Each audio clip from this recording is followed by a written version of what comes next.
விடுதலை 2 உலக அளவில் இந்த படம் வந்து பேசப்படும், பல அவார்டு வாங்கப்படும். கருப்பு கமலஹாசன் விஜய் சேதுபதி அவர்கள் நீங்க பல வெற்றி படைப்புகள் கொடுப்பீங்க, தமிழனுக்கு பேர் சேர்ப்பீங்க அப்படின்னு உங்களுடைய தாய் தந்தை கூட தெரியுமான்னு தெரியல. அதனால தான் உங்களுக்கு வந்து வெற்றின்னு அப்போ பேர் வச்சுருக்காங்கன்னு நினைக்கிறேன்.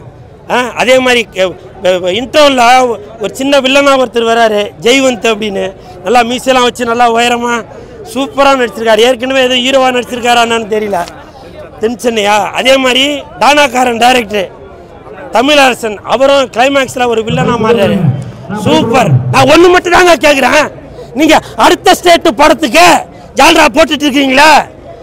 தமிழனுக்கு நீங்கள் எப்போ தான் முன்னுரிமை கொடுப்பீங்க? எதனா ஒன்று சொன்னால் மட்டும் நான் தமிழன்னு மட்டும் சொல்லிக்கிறீங்களா?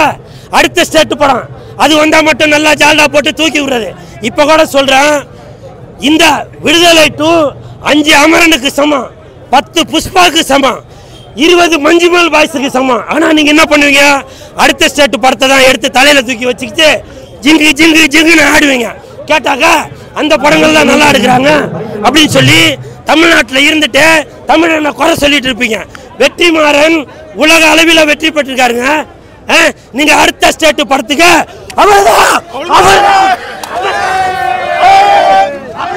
சொல்லிட்டு இருப்பீங்களா? சொல்றாங்க நான் சினிமா மேல அவ்வளவு மோகம் கொண்டவன், அவ்வளவு அன்பு கொண்டவன், புரியுதுங்களா? நீங்க மற்ற படங்கள் நல்லா இருக்க சொல்லுங்க. இந்த படத்தை வந்து பாருங்க,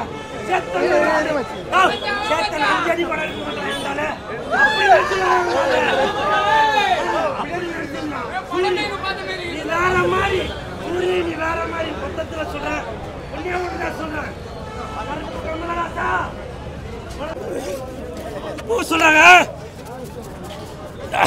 நான் சினிமா மேல அவ்வளவு மோகம் கொண்டவன், அவ்வளவு அன்பு கொண்டவன், புரியுதுங்களா?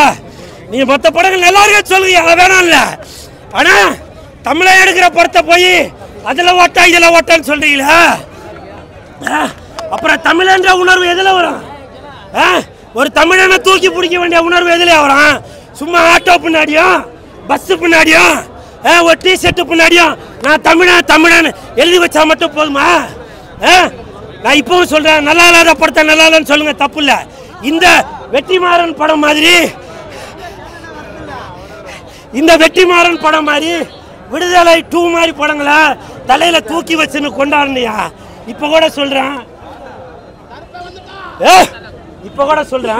இன்னைக்கு கேளுங்கப்பா, இன்னைக்கு விடுதலை 2 ரிலீஸ் ஆயிருக்கு. எவ்வளவு பெரிய பேனர், எவ்வளவு பெரிய பேனர், எவ்வளவு பெரிய பேனர் இல்ல விடுதலைக்கு பாத்தியா? இதுதான் தமிழ விடுதலை படம் 2 ஹிட் ஆகுன்றது உலகத்துக்கே தெரியும். நம்ம பேனர் வச்சுதான் காட்டணும் அப்படின்றதுல. அங்க பாத்தீங்களா எங்கன்னா பெரிய பேனர் எதுனா இருக்கா? இதுதான் தமிழனுக்கு கிடைச்ச வெற்றி.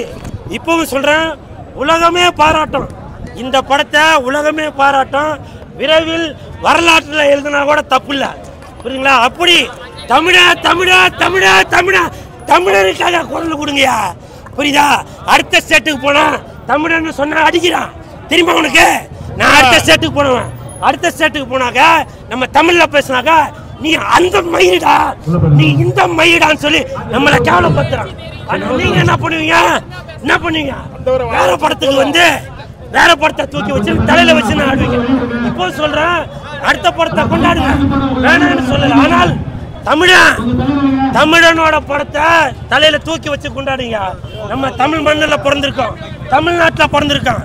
விடுதலை விடுதலை விடுதலை விடுதலை. படம் அதான் ரைட்ஃபுல்லான பொலிட்டிக்கல் நாலேஜ் இருக்கிறவங்களுக்கு படம் ஒர்க் அவுட் ஆகும். பட் பொலிட்டிக்கலி நான் லெஃப்ட் ரைட்டுங்கிற பாலிசியில் இருக்கிறவங்களுக்கு இந்த படம் ஒர்க் அவுட் ஆகாது. நிறையா குற்றச்சாட்டு இருக்கும்.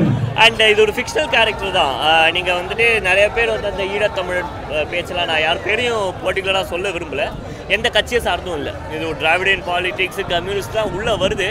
It's all the ideology but not about real people, அவ்வளோதான் சொல்லுவேன். இது கேரளாவில் சூப்பராக ஓடும், அதில் எனக்கு கான்ஃபிடன்ஸ் இருக்குது. அண்ட் வெற்றிமாறன் வந்து எல்லார்கிட்டேருந்தும் அந்த சூஸை புளிவாங்கிற மாதிரி பர்ஃபார்மன்ஸ் எல்லாம் புளிஞ்சு எடுத்துருக்காரு. மஞ்சு வாரியர், விஜய் சேதுபதி அண்ட் எல்லார்கிட்டேருந்துமே பியூட்டிஃபுல்லாக சூஸை புளிஞ்சு எடுத்திருக்காரு. அண்ட் இது வந்து ஒரு பிளாக் பஸ்டரான எண்டுக்கான ஒரு பர்ஃபெக்ட் மூவியாக நான் பார்க்குறேன். நல்லா இருந்தது. ஃபர்ஸ்ட் பார்ட்டோட செகண்ட் பார்ட் இன்னும் கொஞ்சம் நல்லா இருக்கு. இது படம் ஃபுல்லாக விஜய் சேதுபதிக்காக தான். விஜய் சேதுபதி சூப்பராக பண்ணியிருக்காரு. கென்னோட ஆக்டிங்கும் சூப்பராக இருக்குது. ஃபர்ஸ்ட் ஹாஃப்ல நல்ல ஆக்ஷன் கொடுத்துட்டு பயங்கரமாக கொடுத்துருக்காரு. சூரியும் அதுக்கேற்ற மாதிரி நல்ல ஒரு ஹீரோயிக்காக கொடுத்துருக்காரு. என்ன மெசேஜ் என்னன்னா, கஷ்டப்படுறவங்களுக்காக போராடுற ஒரு தமிழனுக்கும் இல்லை ஒரு தோழனுக்கும் உண்டான அரசியல் என்னதுன்றதை காட்டியிருக்காரு.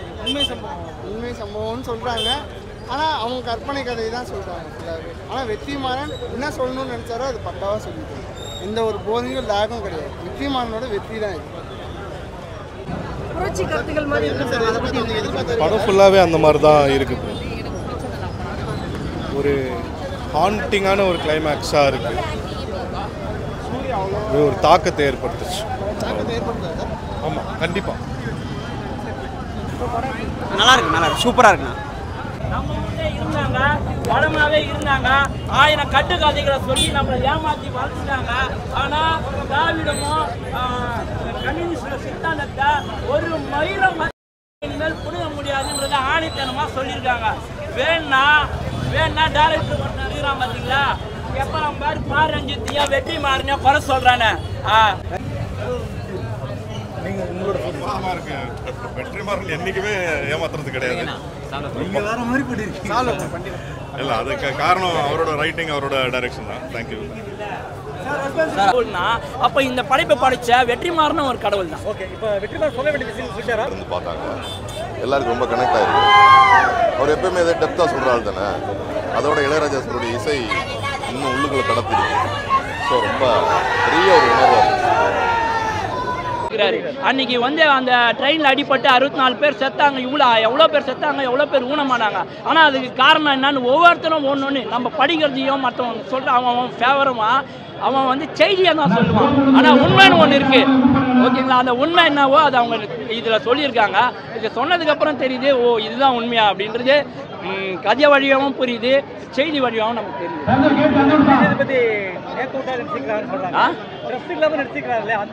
யார் நடிச்சிருக்காங்க? விஜய் சார் பல சீன்கள் கட்டாயிருக்கு. அதனால அதுவும் கட்டாயிருக்க வாய்ப்பு இருக்கு. பல இலுமினாட்டிகள் எல்லா இடத்துலையும் அவங்க ஊடுருவி இருக்கிறாங்கல்ல, அந்த மாதிரி பல கம்யூனிஸ்ட் தோழர்கள் ஊடுருவல் நிறைய இருந்ததுனால தான் இந்த உண்மை வெளியே வந்திருக்கு. உதாரணத்துக்கு சென்சார் போர்டில் அவங்க இருந்ததுக்கு காரணமாக தான் இது பெருசாக வந்திருக்குன்னு சொல்கிறேன்.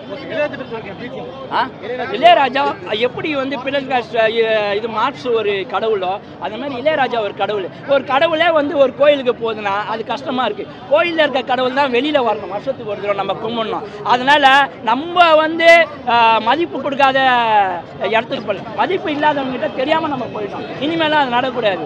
இவர் வந்து என்ன சொல்கிறது, கடவுள், வாழும் கடவுள். இவர் வாழ்கிற காலத்தில் நம்ம வாழ்கிறோன்னா அதுக்கு ஒரு சந்தோஷம். ஒரு தேன் எப்படி சுத்தமாக இருக்கணுமோ, ஒரு பால் எப்படி சுத்தமாக இருக்குமோ, ஒரு மாடத்திலிருந்து வர மழை எப்படி சுத்தமாக கலங்க இல்லாமல் இருக்குமோ, அந்த மாதிரி வெற்றிமாறனோட படைப்பில் எந்த ஒரு கலப்படமும் இல்லாமல் ரா மெட்டீரியலாக இருக்கனால்தான் வெற்றிமாறனுக்கு உங்களை பிடிக்கல. புரியுதா? எங்களுக்கு தெரியும், எங்களுக்கு தேவையான சித்தாந்தத்தை வெற்றிமாறனால மட்டும்தான் கொடுக்க முடியும். அதை அவர் கொடுக்குறாரு. அதனால தான் இன்னி வரைக்கும் அவர் படம் தோல்வி அடையல. நீங்கள் டைரக்டர் கிடைக்காம, ப்ரொடியூசர் கிடைக்காம, நடிகர் கிடைக்காம கெஞ்சிட்டு இருக்கீங்க. ஆனால் தெலுங்காரன், ஹிந்திக்காரன் யார் எல்லாருமே வெற்றிமாறன் எனக்கு ஒரு வாய்ப்பு குத்துற மாட்டாரா, வெற்றிமாறன் எனக்கு ஒரு வாய்ப்பு குத்துற மாட்டாரா கேட்குறானா? அதுதான்டா தமிழன், அவன் தான்டா கடவுள். படைப்பதனால் அவன் பேர் இறைவன் அப்படின்னு சொன்னார்ல கண்ணதாசன். எனக்கு தெரிஞ்சு காரல் மார்க்ஸும் ஒரு இறைவன், வெற்றிமாறனும் ஒரு இறைவன் தான். Thank you sir.